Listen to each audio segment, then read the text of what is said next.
अरे रे रे रे, ये मैं तो स्वर्ग आ गया। कहाँ वो मालिक की दिन रात की सेवा और दिन भर की कुटाई, फिर चारे में वही घास फूस और चूना पानी। लेकिन यहाँ तो अमृत है। आज बड़ा शिकार करूंगा। कई दिन से खाना नहीं खाया हूँ। जोरों से भूख लग रही है, बस कोई हाथ लग जाए। तभी गधा मटकते हुए शेर के पास आ पहुंचा। शेर थोड़ा चौंकता है, फिर बोलता है, अरे वाह, शिकार खुद जल के आया है, वो भी इतना हट्टा कट्टा। मजा आएगा। अरे बाप रे, ये शेर है क्या? जंगल में ये भी होता है? ये मैंने सोचा क्यों नहीं। कोई उपाय ढूंढना पड़ेगा, जान बचानी ही पड़ेगी। प्रणाम शेर महाराज, मैं तो आपको ही ढूंढ रहा था। ना जाने कितने जंगल का दौरा किया है, तब जाके आपके बारे में मालूम चला है। अरे ये क्या बोल रहे हो? भला तुम मुझे क्यों ढूंढ रहे थे? मैंने क्या कर दिया है? मैं एक देवदूत हूँ। मेरा नाम गधा प्रसाद है। मैं देवलोक का एक गधा हूँ जो आपका सलाहकार बनने की इच्छा रखता हूँ। सलाहकार क्यों बनना चाहते हो? मैंने तो आज तक कोई महान काम नहीं किया। यही तो आपकी महानता है। आप न जाने कितने बढ़िया काम करते हैं, कितने प्राणियों को मुक्त किया है और कई जानवरों पर तो दया भी की है। यही तो आपकी महानता है। अरे वाह, कितना मीठा बोलते हो। तुम्हारी कही एक एक बात सही है, लेकिन मैं फिर भी तुम्हें सलाहकार नहीं बना सकता। मेरा एक पहले से ही सलाहकार मौजूद है। आप मुझे कोई मंत्री बना लीजिए ताकि मैं आपकी सेवा कर सकूं। शेर कुछ देर सोचता है। ठीक है, तुम मेरे दाहिने हाथ बन जाओ। मैं जब भी कोई बड़ी मुसीबत में फंस जाऊं तो वहां से निकालने की तरकीब बताओगे। गधा शेर के साथ चला जाता है। वहां उसे एक लोमड़ी दिखाई देती है। महाराज, ये कौन है?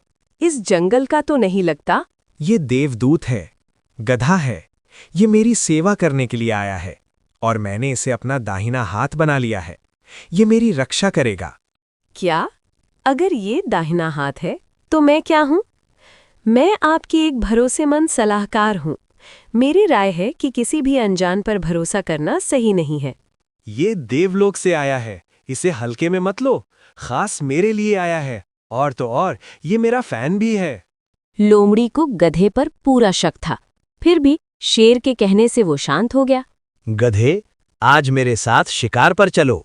आज हम हिरण का शिकार करेंगे और तुम इसी बहाने मेरी ताकत देखोगे। अरे यार, ये नाटक तो भारी पड़ने वाला है। कोई मौका देखकर खिसक लूंगा। जी महाराज, आज मैं आपकी ताकत को लाइव देखूंगा। चलिए चलते हैं। दोनों शिकार के लिए निकल जाते हैं। रास्ते में कोई हिरन नजर नहीं आता और ना ही कोई अन्य जानवर। परेशान होकर शेर कहता है, अरे भाई गधे, कोई भी हिरण नजर नहीं आ रहा है। लगता है सभी अपने अपने मांद में छिप गए हैं। कल हम दोबारा आएंगे, कल हिरण जरूर मिलेगा। गधा दिन भर घूम घूम के थक गया था। वो कहता है, जी जरूर शेर महाराज, हम कल आएंगे। रास्ते भर गधा तरकीब ढूंढता हुआ जाता है। कल फिर मुझे ले जाएगा। अगर कल शिकार नहीं मिला तो परसों ले जाएगा। अगर उस दिन भी नहीं मिला तो भूख से मुझे ही खा जाएगा। मुझे कुछ करना होगा। चलो भाई गधे, आज बड़ा हिरण का शिकार करेंगे और खूब दावत उठाएंगे। गधा फिर मुंह लटकाए उसके साथ चलने लगा। रास्ते में उनको एक हिरन दिखाई दिया। शेर ने उसका पीछा किया और थोड़ी देर बाद वापस खाली हाथ आया। अरे, ये भी शिकार हाथ से निकल गया। अब मेरे पेट में चूहे दौड़ रही हैं। अब तो मुझे करेला भी मीठा लगने लगेगा। जिसका डर था वही हुआ।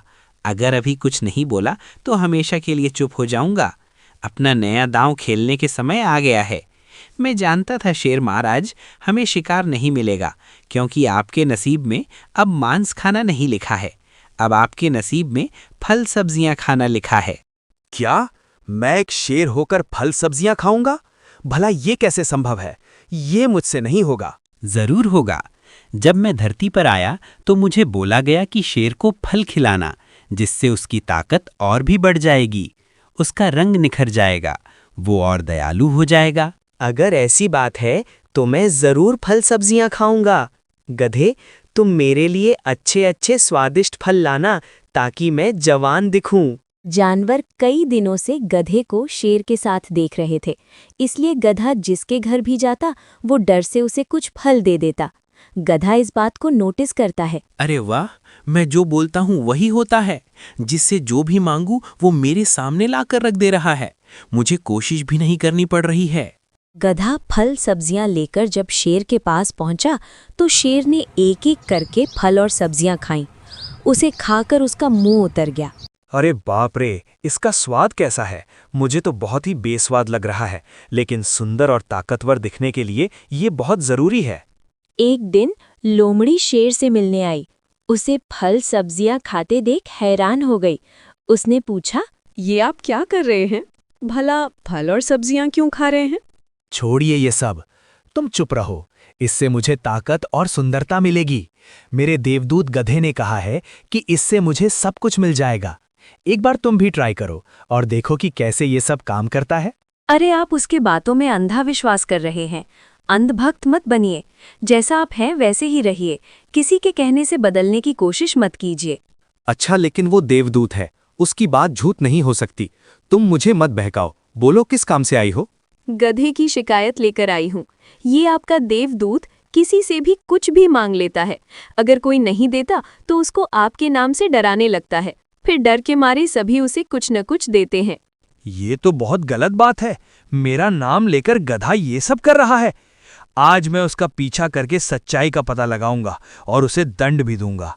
अरे ओए, सामान निकाल, जल्दी निकाल। मेरे पास समय नहीं है, वरना शेर को बुलाऊंगा। अरे गधे, तुम ये क्या कर रहे हो? मेरे नाम का गलत इस्तेमाल करके सबसे वसूली कर रहे हो। अरे नहीं नहीं शेर महाराज, मैं तो आपकी ताकत को दिखाना चाहता था।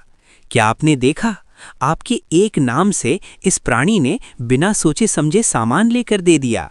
सोचिए आपकी ताकत कितनी बढ़ चुकी है।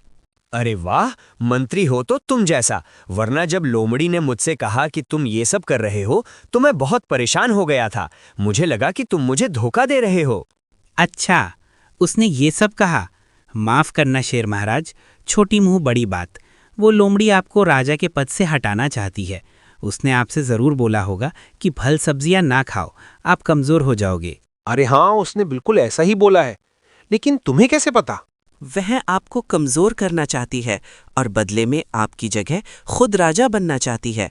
मैं तो कहता हूँ आप उसे सलाहकार के पद से हटा दें। अरे दुष्ट लोमड़ी, तू मुझे कमजोर करके मेरा पद लेना चाहती है। तू मुझे मारना चाहती है। लेकिन ऐसा कभी नहीं होगा। ये आप क्या कह रहे हैं? भला मैं आपको क्यों मारना चाहूंगी? आप तो मेरे महाराज हैं। बल्कि मुझे तो लगता है कि गधा आपको कमजोर बनाकर आपकी जगह लेना चाहता है। मुझे सब मालूम हो गया है। तू मेरे जंगल से निकल जा और कभी भी अपना चेहरा मत दिखाना, वरना मुझसे बुरा कोई नहीं होगा। लोमड़ी शर्मिंदा होकर वहां से चली जाती है और एक पेड़ के पास बैठकर सोचने लगती है। इस गधे ने बड़ी चालाकी के साथ मुझे शेर से दूर कर दिया और पूरी तरह से राजा वाला जीवन जी रहा है।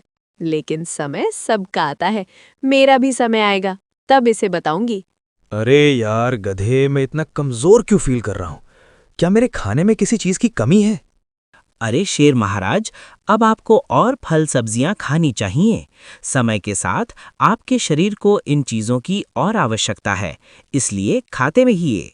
इधर लोमड़ी को जब शेर ने निकाला था, उसके खाने के लाले पड़ गए थे। अरे यार, क्या खाऊं? कोई भी भोजन पानी नहीं मिल रहा है। कितनी भूखमरी की नौबत आ गई है। तभी उसके पास एक भालू आता है। सुनो लोमड़ी, क्या तुमने मेरे गधे को देखा है? मैंने कुछ दिन जंगल में बिताने के लिए कहा था, मगर अब तक वो घर नहीं आया है। क्या बोला तुमने? गधा? तो वो महान देवदूत गधा तुम्हारा है? हाँ, वो मेरा ही गधा है। क्या तुमने उसे देखा है? जरूर, डाल में कुछ काला है। गधे ने देवलोक की बात की थी। यहाँ तो अलग ही देवता खड़ा है। एक बार जरा इसे किनारे लगाती हूँ।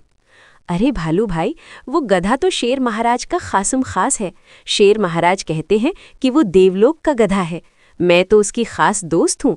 आप ठहरिए, मैं उसे अभी बुलाकर लाती हूँ। लोमड़ी सीधे गधे के पास जाती है और उससे कहती है, अरे गधे भाई, तुमसे मिलने कोई भालू आया है। वो कहता है कि तुम उसके हो। जरा मुझे बताओगे कि क्या बात है? गधा थोड़ा डर जाता है और कहता है, अरे नहीं नहीं, मैं देवदूत हूँ, इसलिए हर कोई मुझे अपना बनाना चाहता है। तुम यहीं रुको, मैं उसे समझा बुझाकर भगा देता हूँ। गधा तुरंत भालू के पास पहुंचा। अरे थोड़ी देर रुक नहीं सकते थे? कितनी बार बोला है, जैसे ही काम खत्म हो जाएगा मैं तुम्हें सूचना दे दूंगा। अरे कब सूचना दोगे?